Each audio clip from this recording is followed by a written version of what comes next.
Coach on Fire Radio.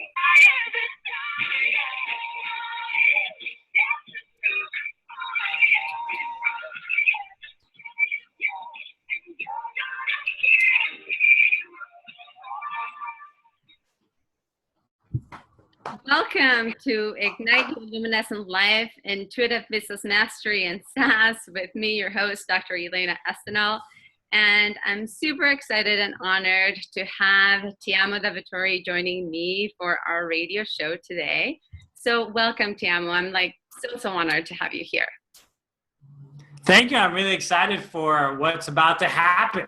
It's going down and we're going to be flowing and we're going to be inspiring and we're going to be seeing what happens. Totally.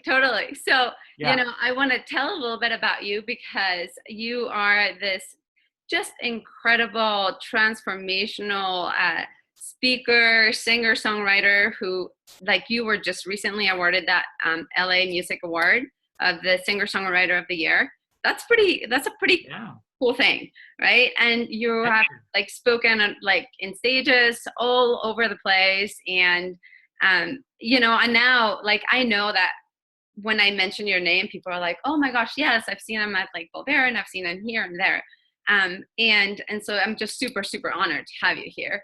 And I also know that you didn't start that way. Correct? I didn't at all. I was the opposite of everything you just talked about, which was very humbling for me. And I think that a lot of people oftentimes wonder, how is this going to work for me? How is it going to look? I'm so frustrated. I'm so discouraged. All I know is that I want to change people's lives. I want to touch and inspire people. Why does it have to be so hard? And I used to question that all the time. And I would just get very deflated, and there were numerous times where I walked away from my dream because I felt like I didn't have a path, I didn't have a direction, I wasn't getting results, I wasn't making money, I didn't have an audience, all of those things. And I love that you're saying that, because I think that that's super important that our audience gets to hear. And by the way, this might see me, we're going to be sending this as a video recorder, but you also might see me kind of reposting stuff because we actually had some tech difficulties right before we started. So, and in some ways this is really cool because it's just really about learning to kind of flow with what's happening, right? Life and stuff is never really perfect. And there's always all kinds of challenges and difficulties that we experience as we go along.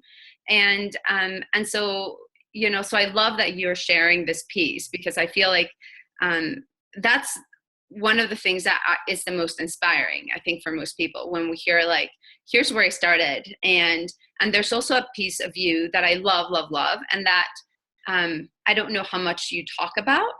And it's sort of that spiritual, intuitive guidance that you really bring into all of the work that you do. Sometimes you talk about it and sometimes you don't, but I feel that's so much a part of who you are and how you flow through life, so I'm really, really excited that we get to talk about that.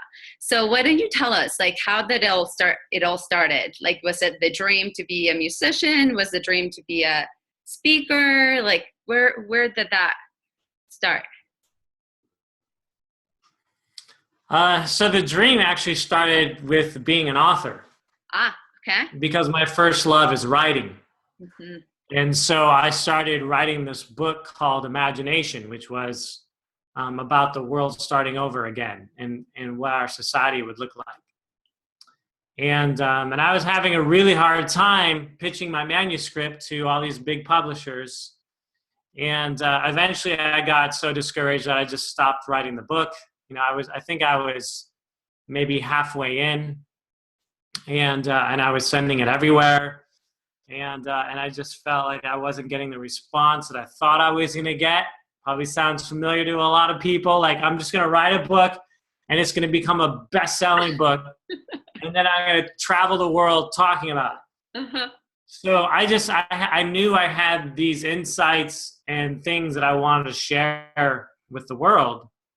And so, I thought I'd be a writer. And when it wasn't working out that way, then my next inspiration was to become a singer-songwriter, because I thought, well, this message that I have inside of me, maybe the best way for people to hear it is through the power of music.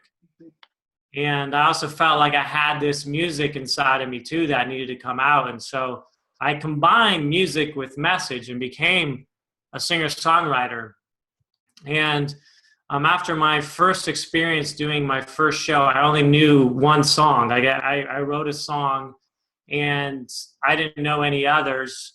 And I had been playing guitar for a week, and I played this one song, and I just had this deep experience with people in the audience and how much it touched and impacted them. So from there, I knew I wanted to share my music and my message with the world. And so I started writing more songs, and I started releasing my work and my album and all of these things. And so my career as a singer-songwriter really started to grow and expand, and I had a fan base, and I was doing a lot of live gigs and all kinds of things like that.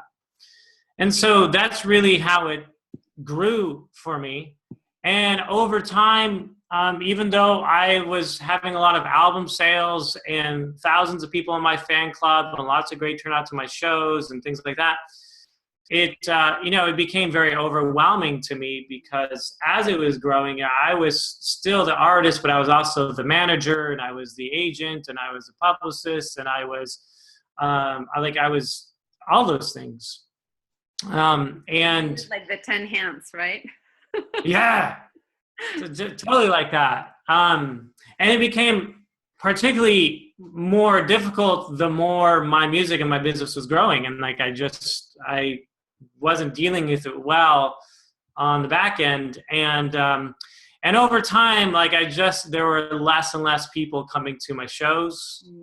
And even though I was getting radio play and I was having a lot of benchmarks, the momentum just started fading.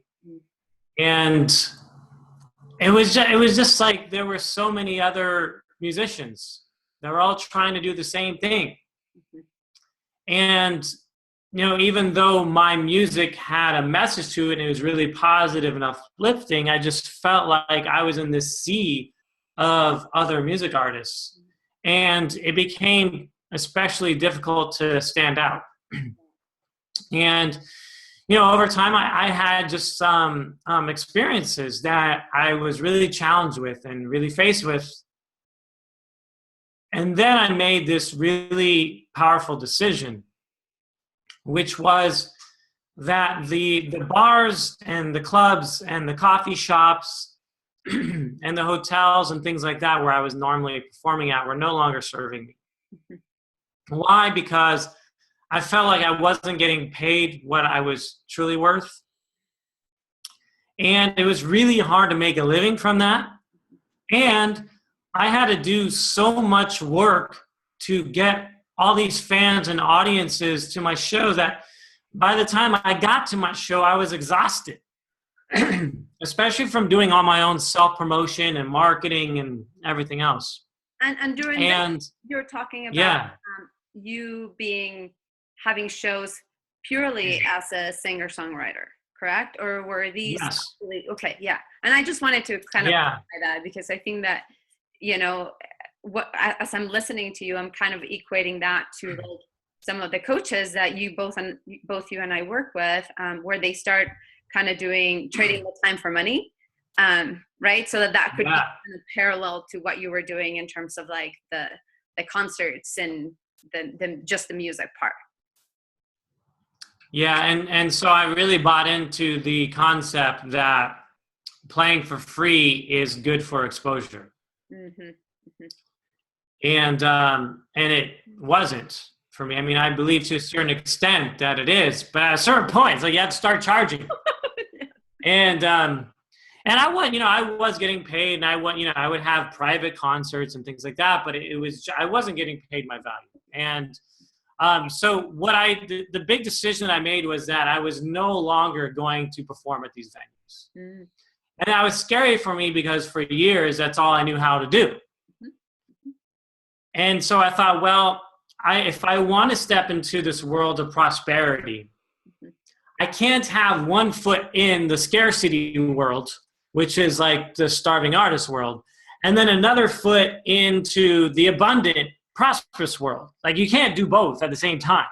So I knew energetically I would have to make this decision and decide on what my no was, which was what I had just said. And my yes, I didn't know what my yes was yet. I had no idea. I just was clear on what my no was. So up to this point right now, what I'm saying is really sit down and think about what your no is. Yeah. Because you're probably doing it. And not only are you doing it, but you're doing it over and over again. And then you think that the answer is just to keep doing more of it. And then you think that the answer beyond that is to work harder and to force things to happen. And maybe if I just make it happen, it'll all start to manifest for me. Well, so I had this pause because, like, given what no longer served me, I didn't know what did, but I knew that if I just asked the universe to send me signs and messages and people and answers, and that I was just at a high vibration to receive them, that they would come. Wow. And so I started seeing signs that before I never had, because I was too in the machine. And when you're in the machine, you don't see stuff. And you don't feel stuff, more importantly. You don't receive stuff. Right. So for me, it was like my spiritual antennas were now up. And one of the things that I didn't see that was so obvious, but I didn't see it for years, was that people's favorite parts of my live shows were not the songs. Right. They were the stories Right. about the songs. And people would tell me that all the time. Yeah. And they would love how I would share all these stories about the songs and how it related to them. And I got that people loved that part, but I never got that could become my business. And honestly, I mean, when you and I met, it was a different time than when I first saw you on stage, right? But when I first saw you and I saw you performing, it was actually both. It was and we'll play your song, because for those of you that haven't heard you, you are this. It's going to sound cheesy, but like you are this very divine musician. You're like this very soulful musician. Like when you sing, like you are like really sharing your emotion with people. And that is completely transmitted through your music and through your songs. And so, and I think that the lyrics of your songs also speak to it. So when you started talking about the stories, like that was just like, whoosh, like that just totally like blows you out of the water, because it's really truly transformational. I mean, and I'm just speaking as someone in the audience, right? And like, yeah, super memorable for me. I really appreciate knowing that. Thank you.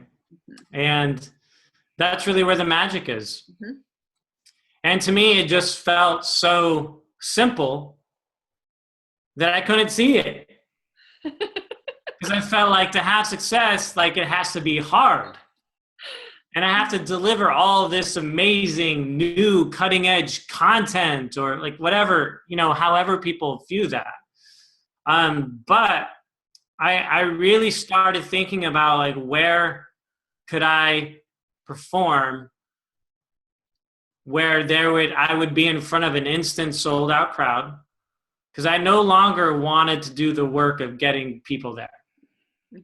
And I didn't know how I would go about doing this, but I knew what I wanted. I knew that, like, once I was clear on what my no was, then what my yes was yes, I want to be in front of audiences that are already there and not have to do anything. Yes, I want to be in front of audiences that really value my lyrics, like you said, and are really engaged and are captivated. And yes, I really want to be on big stages in front of big audiences. And yes, I really want to get paid well for this. Mm-hmm. And so, you know, my breakthrough moment came when I found myself at a seminar and there was a few thousand people in the audience. And I was sitting in the audience and I had realized in that moment that there was no live music at this event. And that if there was live music, it would just be so much more of an emotional experience for people. Yeah. And that because I have lyrics and message, like what if I tied my music into the theme of this seminar and had songs to complement it, it would really enhance the seminar and everybody would win. Like the seminar leader or company would win, I would win, the audience would win. And so when I had this thought, immediately I felt like I had to do something about it, like I had to take action. Uh-huh. And so I found the organizer of that event. Uh-huh. And during one of the breaks, I approached him. And I asked if I could perform on his stage. And I happened to have my guitar with me in the hotel room. And, you know, he really looked at me as if like, who in the world are you? Like, and he actually said, do you know how many speakers want to speak on my stage? And do you know how much they pay me to speak on my stage? And I had no clue. And I said, I don't know. And he said, well, why should I have you on my stage? I said, well, I do something that they don't. Mm-hmm. And he said, what is that? And I said, well, I sing.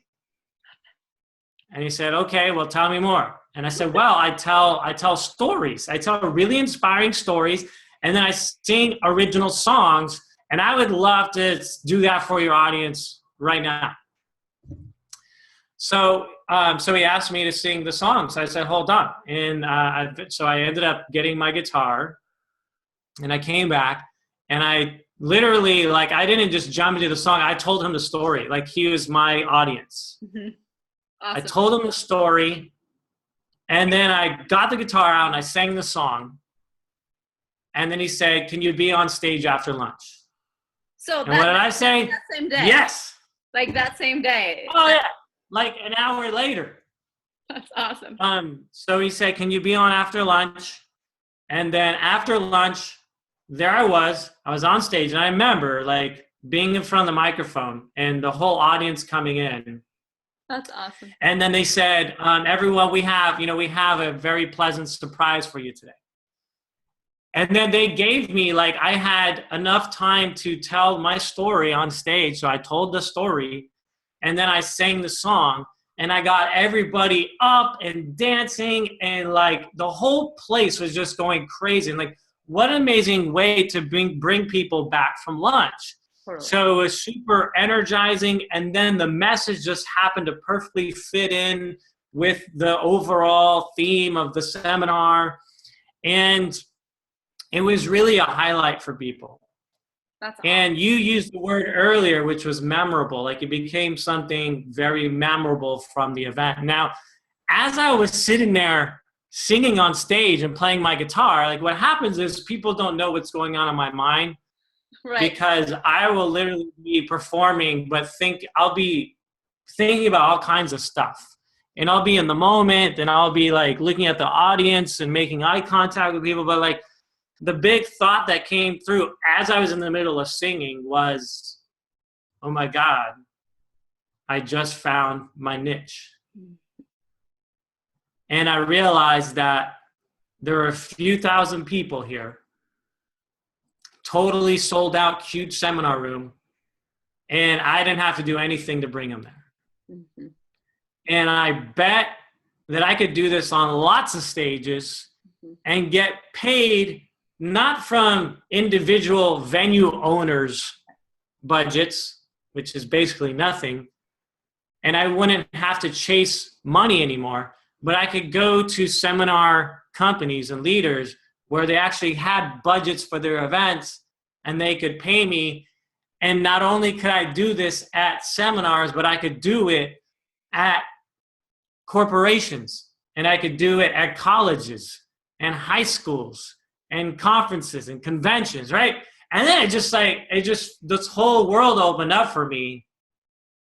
And I realized everything I wanted is right here. Now, here's the amazing thing. Like, I have been to so many seminars before that. Right. I go to a lot of seminars. Right. I never had this thought until I became open to it, because I wasn't trapped in the machine anymore. So I was just open to spirit. Yes. So I want to stop you for a second, because you have like given us so much already, like weaved in your story. And I think that you have given some like pretty amazing nuggets that I just want to pull out and emphasize, because I think it's like, awesome. You know, one of the first things that you said was recognizing what your no is and being willing, like you said, I love how you said this. I can't be with one foot in scarcity and one foot in abundance. Like, I needed to get super clear and figure out what my no was. And in some ways, it was a huge leap of faith, right? Like, so declare that no, and then take that leap of faith. And then ask for guidance, right? Like, you ask for guidance from the universe to like show you kind of like, and be open to figuring out what that path was. And the piece that I thought was like fascinating is that as you're sitting in the seminar and you're having these thoughts, you didn't really take a whole lot of time to filter through your mind of like, okay, well, can I do this? Or like, it seemed like you were like, yeah, this is great. I should go, I'm going to go and talk. Yeah, like you went and got up, like, you know, butt off chair and like talk to the person and, you know, said it right then and there. And he's like, okay, well, sure. Like, do it after. Do you see what I'm saying? So you didn't like wait, like you just took the risks and in super imperfect action. Like, you didn't have a plan. You didn't like, you just sort of were getting the guidance and we're taking the steps little by little, which I think it's really, really awesome. And it was in the doing that you recognize like, wow, this is the thing. There's one more thing that you said, and I just love because I so resonate with it. You said, I didn't think this could be it because it seemed easy.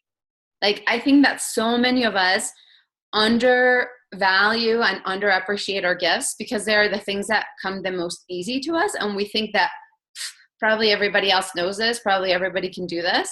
And it takes a lot to kind of start recognizing that like, oh, not everybody actually knows this or gets this or comes as easily to me as it, you know? So I think that those are like just really big steps that you took, you know, and I just kind of wanted to highlight because it's really beautiful. Thank you. And to expand on that, I love your summary on that. To expand on it, I acted right away because I knew I would talk myself out of it. I love that. Yeah. I knew if I had any time to think about it, it just wouldn't happen. So I just got out of my chair in the middle and I'm like, where I got to find the person. And I asked people like, where's the person? And they told me, they're like, oh, he's hanging out in the VIP lounge. I'm like, I'm going in. Uh-huh.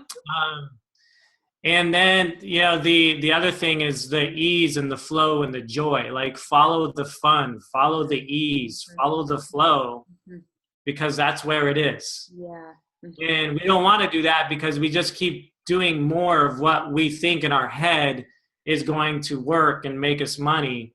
Yeah. Even if it's not working, we keep doing it. And then a lot of times what ends up happening is, and I'm sure people watching this are going to so relate or listening. We try, like we're doing 7 different things at one time. Mm-hmm. And then either, no, you don't know. No. And then either consciously or unconsciously, what happens is you say to yourself, okay, well, the one thing that takes off first, that makes me money the fastest, I'll do that. Mm-hmm. Rather than being patient and doing the thing that you truly love, now you're doing something that seems promising that it's going to make you money the fastest, or maybe you got a client. And so you say, okay, well, that's where I'm going to put most of my time and effort now. And then months later, or years later, or decades later, you find yourself doing that thing that you don't even enjoy because it was the thing that took off first. So there's this idea of, okay, well, I want to do what I love most. And maybe if the results aren't immediate, that's okay. Right. Because I just have to know what that is, be open to it. And then also when it shows up in a way that seems just too simple or too easy, or just people are coming to you and you don't know how it's happening, don't question it, just follow it. Yeah. It reminds me of, and it's so beautiful that you're saying that. It reminds me what at the time when I was kind of trying to decide whether I wanted to leave the university and start my own business. And I was in with a client, and I remember saying, stop paying attention to where all the doors are closing and just notice where things are flowing. And it was almost in the moment, as soon as I said it, like I knew that that the message was, it was probably for him, but it was like more for me than it was for him. That like I was in that period of like, oh, do I stay here at the university and it's like cushy and there's the insurance and blah, blah, blah, right? Or do I just take this leap? And, and I remember just kind of like that coming through and realizing like, that's for me. Like just freaking. Yeah, what a beautiful message. And do you know the last job that I had working for someone, when I left my job, I was working at a university. So look at us. Yeah. Yeah, because the university, it's like, on the outside, it looks really prestigious, and it's like, oh, everybody wants that job. You don't leave that job. And like you said, like all the health insurance and the benefits and security, or illusion of security, but that's a whole nother conversation. And so to actually leave that to follow your purpose is just like, for some people, it feels crazy. But I believe that if you've never lost your mind, you've never followed your heart. I love that. If you've never lost your mind, you've never followed your heart. I love that. One of the quotes that really inspires me, and it's a very long quote, and I don't have it memorized. It's one of Steve Jobs that starts. This is for like the crazies, the round pegs, and the square holes, the misfits. But it always ends with, which is the part that like really, really resonates, that the only people that change the world are the ones that are crazy enough to think they can. Yeah, and look at us for being crazy together. Exactly. I love that, because every time that I'm about to do something that feels crazy and like my body feels like, oh, what are people going to think? And blah, blah, blah, like every time that, because every time we're stretching ourselves, like all the fears are going to come up, right? Like that's human nature, right? And it's going to want to try to pull us back into what feels comfortable. And and so every time that I'm feeling that, I just really, or I say something and people give me that look of, which I'm sure you've experienced, I call it the look of crazy, because it's like they give you this look of like, you're either being like really naive or you're being like really stupid or really courageous, or you just lost your mind, like they just can't quite figure out what it is that's happening to you, but they're like, oh, you're doing that. Yeah, that's nice. Yeah. Then I bring that quote and I'm like, it's okay. Like, I'm going to change the world. It doesn't matter. Like, it starts with, that's right. Crazy. Yeah. Yeah. Very true. And something I said earlier is that like the ease and the flow, to follow that, but I didn't say that it wouldn't be scary. So, and the scary is an extremely important ingredient, because if it's missing, then you're not on the right path. Yeah. I totally. Because people they have a sense that, well, if it's my destiny or if it's my path, then I wouldn't be this scared. And I'm here to say that's not how it works. If you're not scared, then that's the first sign that you're not on the right path. Because this is all about the resistance. Like if the resistance is coming up, then it's something that's extremely important for you and is stretching you, and it is scary. And I'm sure you really relate to this in that, like I'm just so used to being scared All I know how to do is keep doing stuff that scares me, and that becomes my normal. Like, I don't know how else to be. Yeah. So that fear is actually an amazing tool to tell you, keep following it. You and I are so on the same page. I love it. I do this intuition training, and I talk a lot about that sometimes people like to simplify intuition by saying, if it feels good, it's a good thing. And if it feels bad, it's a bad thing. And I'm like, that's like totally wrong, because usually when, you know, I talk about the good decisions and the great decisions, and usually the great decisions feel the scariest. And that's this indicator that that is exactly the choice that you need to be making, you know? So for me, it's like whenever I start feeling that pitter patter and that like scariness, I'm like, oh shit, that's the thing that I need to do. You know, that's the one. That it's like almost all the time. That's the one. Totally. Yeah, totally. I agree. So we're about like a little bit about halfway, and I really, really want our listeners to be able to hear your music. So what I'd love is, so what I want to do is I want to give them the link to, you were so gracious to share with us your speaker blueprint. And so I want to give them that link so that they can go and kind of maybe during this break, go and download the fearlessspeakerblueprint.com.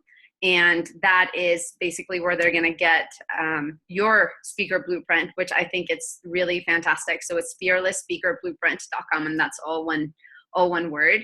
And then I'm going to play your song, which is Freedom Day.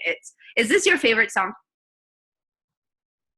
I'm curious. I don't have a favorite song. You don't have a favorite song? No. That's like asking a parent to choose their favorite child. Like maybe they have their favorite child, but yeah, so I don't have a favorite. Oh, come on. I'll have to press you on that, but I would say my favorite ones are usually my newest ones. Yes.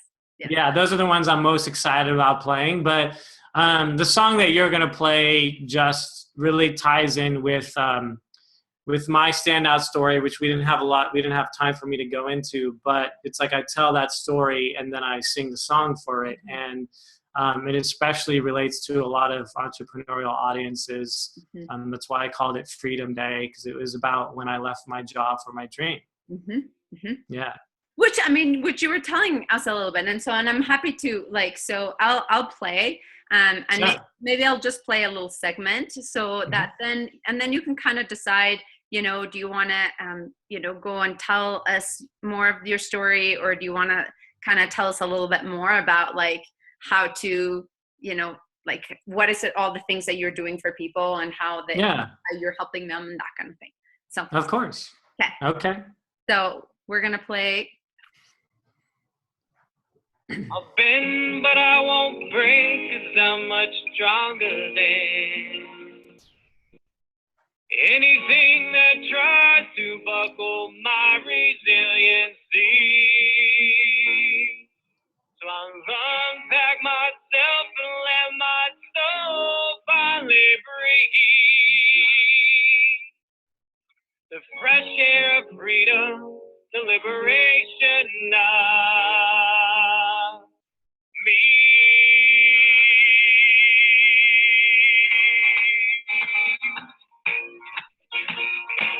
I'm planning my prison break.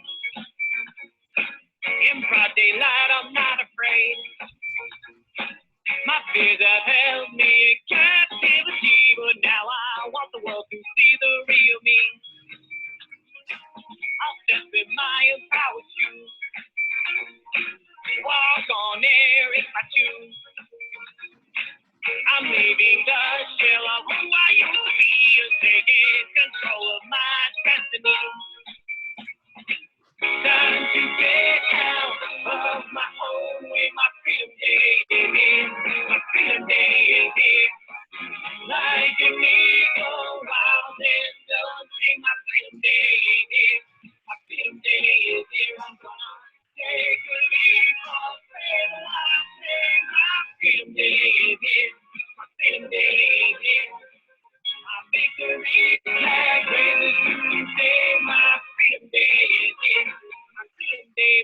freedom day.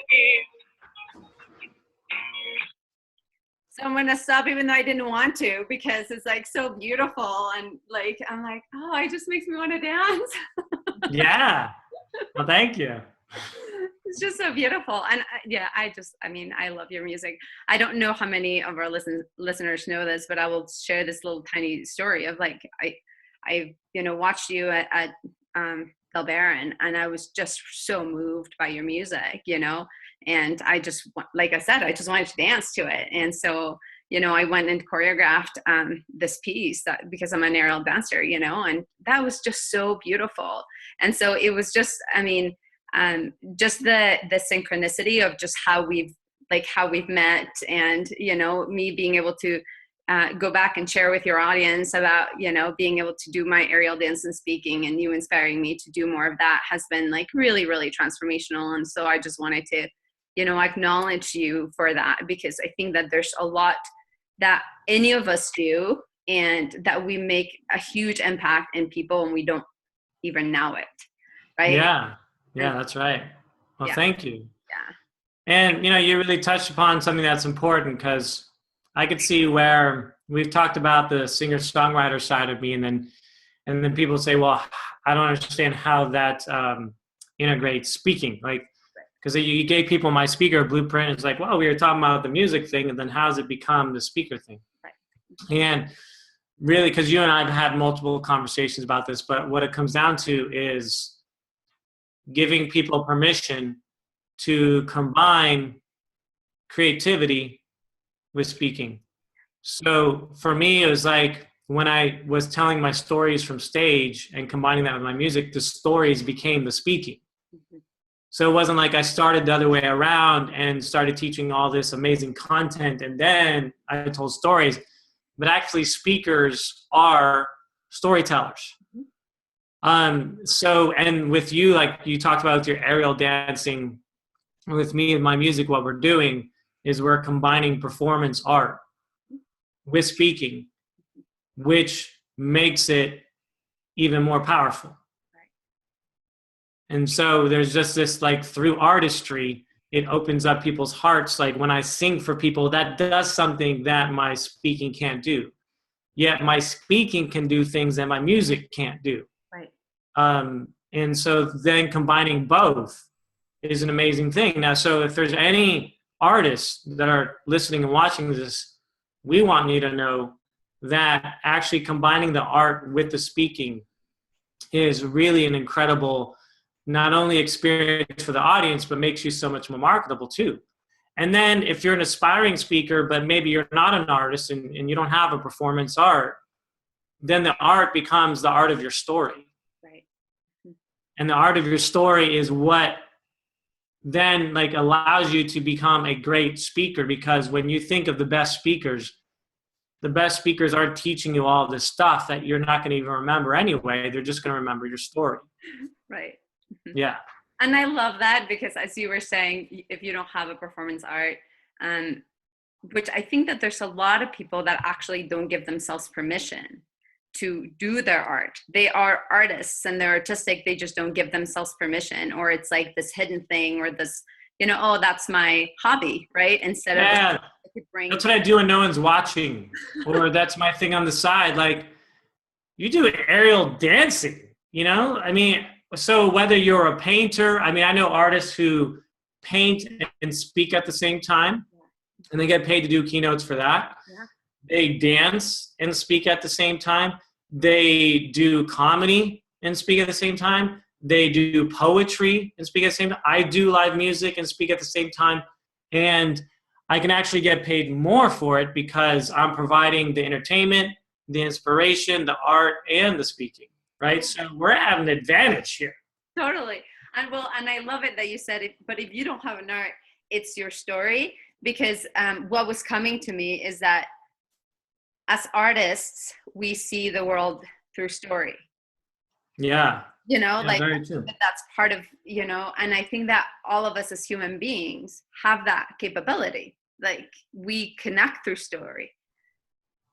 I mean, that's what makes things memorable. That's where we really connect. That's where the value is. And so for me, because I was telling stories for years and I didn't think I could monetize that.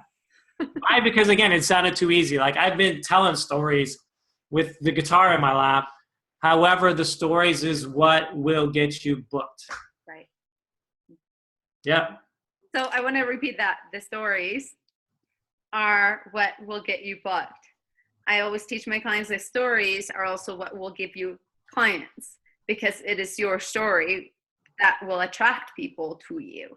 Yeah, and the crazy thing is, like, when I tell my story, I don't feel like I'm selling anything because I'm just telling my story. But then what happens is I have people who want to work with me and then they hire me because of my story. Mm-hmm. But that's a beautiful thing when we talk about like selling is serving, mm-hmm. and that people buy your beingness. Like that's where the truth is, that and I'm not like intending for people to buy. I'm just telling my story. But then people feel like, oh, I really resonate with this person. Yep. I really connect with their story. And stories are so much more relatable to your audiences, where now we see each other's humanity. And that's what people are really starving for. Yeah. Huge, huge, huge, huge. Love that. Love that. Love that. Thank you. So you have been sort of telling us a little bit about, you know, how you broke free, which I think was, you know, you kind of gave us some of the steps that you took. But I'm kind of curious about like what feels important for you. Like, do you want to share your story more? Do you want to tell us a little bit more about, you know, how you are kind of combining the intuitive piece with stage? Yeah, let's talk about that. I think people get the essence of my story. Yeah. Because I could go on about it, but you know, I think there's some other things to dive into. So, you know, you talked about intuition, and I really make my business decisions through intuition. And a lot of times, like we've said, it's the scarier one. It's usually where the intuition's guiding me. And when we talk about speaking, mm-hmm. you know, really speaking from stage, because I tell people that, number one, the best speakers are the ones who are the best at being themselves. Yeah. And then number two, the best speakers are the ones who follow their intuition from stage. And so that people feel like, well, oh my God, how does that work? Because I'm supposed to be on stage giving all of this incredible content. And like when I started speaking and doing keynotes for the first time, like I thought I had to deliver all this unbelievable content. And it took me a while to figure out it has nothing to do with content. And what I mean by following your intuition on stage is, you know, when you just tell your story and then you have a conversation with your audience, then you allow for the intuition to come in because you're not in your head thinking I have to get this perfect. Yeah. Yeah. And there are moments, especially at my live events, when I don't know what's going to happen next. And you've experienced that firsthand. Which is so fun. I don't know where this thing is going, but it goes to some magical places because people know I wasn't like in the structure. I wasn't lost in the structure. But I was in the moment. I would say that the greatest way I follow my intuition is by listening. Yeah. Mm-hmm. So when people think about speaking, they think, oh, well, speaking in the context of me just talking nonstop on stage. And actually, a lot of times, the less talking I'm doing, the better it is. Because now I know that means I'm engaged with the audience and we're having conversation, and maybe they're asking me questions or they're collectively going through something that I didn't know was going to happen. But now we're having the bigger conversation. So the lower conversation is, hey, everybody, look at me and how impressed you should be by me. Like that's the way people think around speaking. Like my job is to stand up here, stand on stage and really, really impress you with how much I know, how articulate I am, and how successful I am. Whereas if you actually follow your intuition on stage, you realize that I'm just a facilitator for what's happening between you and me. And if speakers took the time to listen to their audience, and I don't mean like metaphorically, I mean like really listen by asking them questions and then them answering, you'll find that that's where the greater speech happens. Totally, totally. And so I'm trying to watch the clock because we will get out in like 9 minutes. Yes. But there's so people didn't haven't experienced this. So you and I laughed at this because, you know, like there's this knowingness about like really what you're saying about really going with the flow, which is like truly, truly what I love about you. And your last event, you know, there was a moment when somebody challenged you. And I, you know, and there was this kind of moment where you like sort of stopped and were like, kind of like assessing and deciding like, okay, what do I do? And then you were like, okay, well, do you want to play with me? Right. And then you sort of just followed that thread, you know. Yeah. It was probably one of your like best shining moments, you know, I think, because it was truly an intuitive, like in the moment process, right? And so I guess I wanted to ask, maybe if you can say maybe a little bit about that, or how do you prepare? Because certainly I'm guessing you have a loose structure of what it is that you're wanting to do, but then you're also like listening and then kind of making decisions. Yeah, totally. I'm making decisions every moment because I go with like, so with the event, I go in with an outline of things that I want to teach. The biggest thing is I am unattached to the content because I know the content is a frame for greater things to happen. And so when we get so wrapped up in associating our content with how good we are, then we don't want to get rid of it. Right. And I'm constantly assessing on stage, like, okay, this next piece of content has got to go because there's something bigger going on here. Yeah. And so throughout the event, and I do this in speeches as well, not just a whole event, but in keynotes, is I have like a hierarchy of my priorities that I am constantly going through in my head. And that's where I'm making those decisions. And I'm not afraid for you as an audience to see that I'm making a decision. Because that's real. Yeah, it doesn't last long, but I'm like, hey, where are the sales taking me? So number one for me is about community, like really honoring the community energy that's being created in this room together. So whatever is going to lead us to community first, I'm taking that. Then the second thing is transformation. Whatever the moment is going to lead us collectively to the greatest transformation, that's where I'm going. And then the third thing is the content. And the content is the thing that a lot of times I'm just getting rid of. Why? Because the community and the transformation is jumping in. And so I'm like, all the time, I'm like throwing content out. Or I'm saying, okay, well, now's not the time for that. I'm going to do it later. So I'm really reading the audience moment to moment, which then is where it's a greater experience for the audience and for you on stage. And I have to say, and I'm going to say this not just because you're my guest, but lots of people like to throw the word transformational around, you know, and you show up and then it's like a informational, like fire hose, like, you know, kind of thing. Right. And I really want to emphasize how true and how powerful your event is in regards to transformation. Like your event is one of very few events that I have attended that it's truly transformational. And I think that is super, super important for people to hear. Yeah. I really appreciate that. And that's the experience that I want to create and not just use the word because it's really great, but that's what people leave with is they leave from my event. They feel like I'm a different person now. Yeah. So I appreciate you sharing that. So you have your event coming up soon? Yeah, I do. Okay.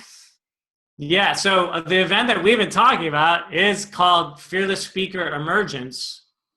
And it's not just about how to become a speaker, but what you need to experience, like the change that needs to happen within you to emerge and become a speaker. Because so many people think, oh, the thing that's missing for me is the how. I just need to know who to contact. And then once I know who and what to say, and I got my template, I got my 30 templates, I'm going to fill in the blank on the templates, and everyone's going to book me. Yeah. And it's really like how you show up. So that's what the event is about for 3 days. And it's April 28th through the 30th in San Diego. And I'd love for your people to come. So I'm going to give them the link. It's fearlessspeakeracademy.com / scholarship. So tell us about what the scholarship means, and you have 2 minutes. Sorry. Okay, so yeah, fearlessspeakeracademy.com / scholarship. And it's just a gift because we need more speakers in the world. So you register, you give me a $97 C-hold deposit, and then when you show up to the event, I give you a $97 check back. And then hopefully you have the transformational experience that we've been talking about. I am sure that people will. Like if you're considering lots of different events, like seriously get to Tiamo's event, because it is gonna blow your mind.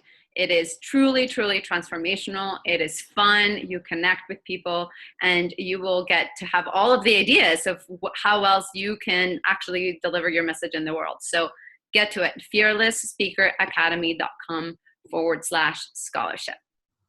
So Tiamo, like I know that you and I could probably talk forever. No, like we just got started. I know. Yeah. I know. So I am so incredibly grateful that you agreed to take time to come and, talk with me and share with my audience. And 90 seconds. And it's giving us a 90-second warning. So, yeah. Do you want to give a last sentence? Well, I really hope that I get to meet everyone in person and give you a hug, look in your eyes, and know that you're sharing your light with the world in the way that you've always wanted to. And that's what I want most for you. That's awesome. I love it. 60 seconds. So I hope that we get to see you there. And if you want to know anything about me, my website is intuitivebusinessmasteryacademy.com. And until then, defy the ordinary, become extraordinary. And this is Dr. Elena Estanol signing off. And thank you so much, Tiamo. Thank you. I loved it. Bye.